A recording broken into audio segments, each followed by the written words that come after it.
this is She's Making Something, and today I'm going to take this adorable little pie pumpkin, which you can find all over the place this time of year, and I'm going to rip it to pieces and make pumpkin puree for some pumpkin chocolate chip cookies, and I'm also going to toast the pumpkin seeds for a super delicious snack.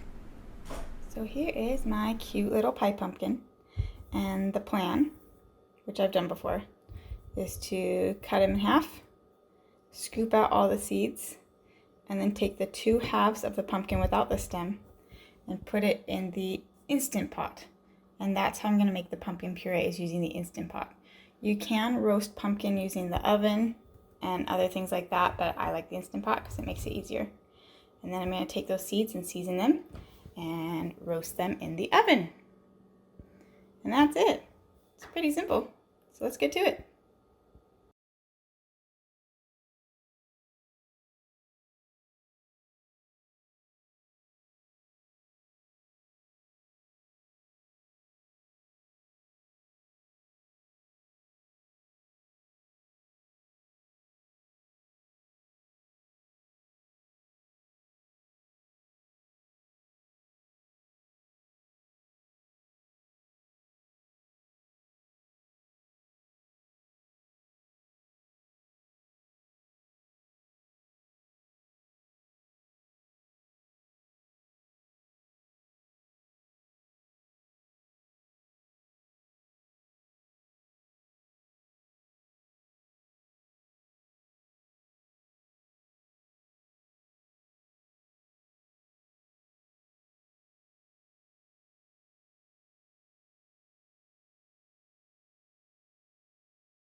Is all done, the pressure's been released, and our pumpkin is fully cooked.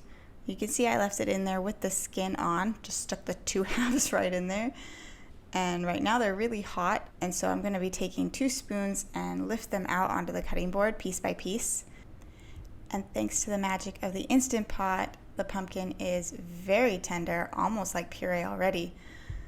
So I'm going to wait for it to cool down, and then I'm going to peel the skin off and dump all the pumpkin flesh into the blender with a little bit of the pumpkin water that's left in the Instant Pot, and blend it all down to a real nice smooth consistency.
So now it's all blended and looking very much like baby food, but it's not done yet. This blended pumpkin is actually more like 50% liquid, and I don't want all that liquid in my recipe. So I'm dumping it all into this fabric that's a very thin cotton fabric. It's very similar to cheesecloth, and I'm using it to strain the pumpkin, squeezing out all the liquid and all the juice. And you can see that I start out with a little more than 2 cups of pumpkin, but when I'm done wringing and straining out all this liquid, I'm left with about a 3/4 cup of pumpkin puree that's more similar.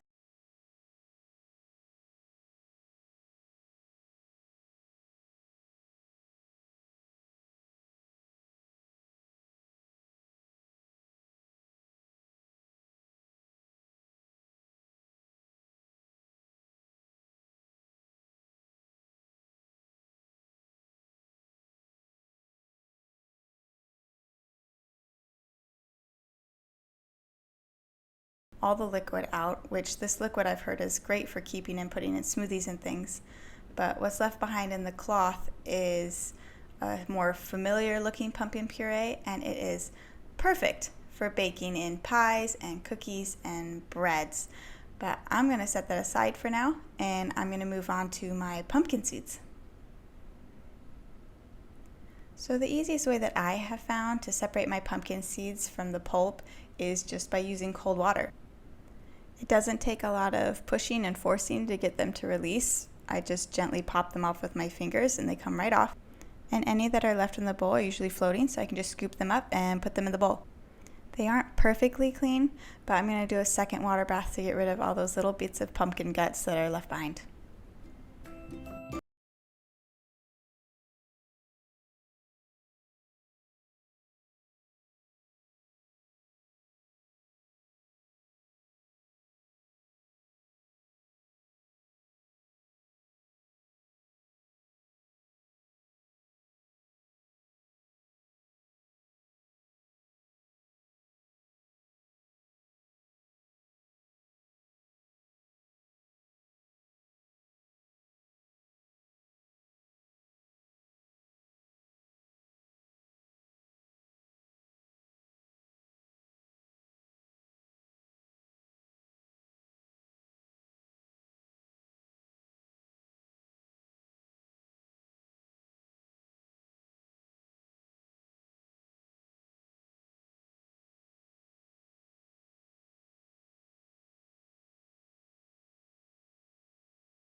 So when my hands are wet and I slide them around inside this bowl of pumpkin seeds, any bits of pumpkin guts and gloop and flesh and whatnot sticks to my hands, and I can just wash it off with water.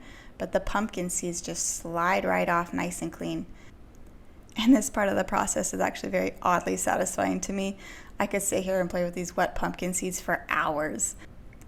But now that they are all clean, it's time to move on with the process. So the next thing I do is I boil my pumpkin seeds in a bath of salt water for 10 minutes, and then I spread them out on a towel to dry.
The cookies are all baked. As you can tell, they don't spread out a lot, but they taste like little chocolate pumpkin pie bites, and we love them. So that is 2 yummy, delicious treats made from one tiny little pumpkin, and it is my favorite way to welcome fall.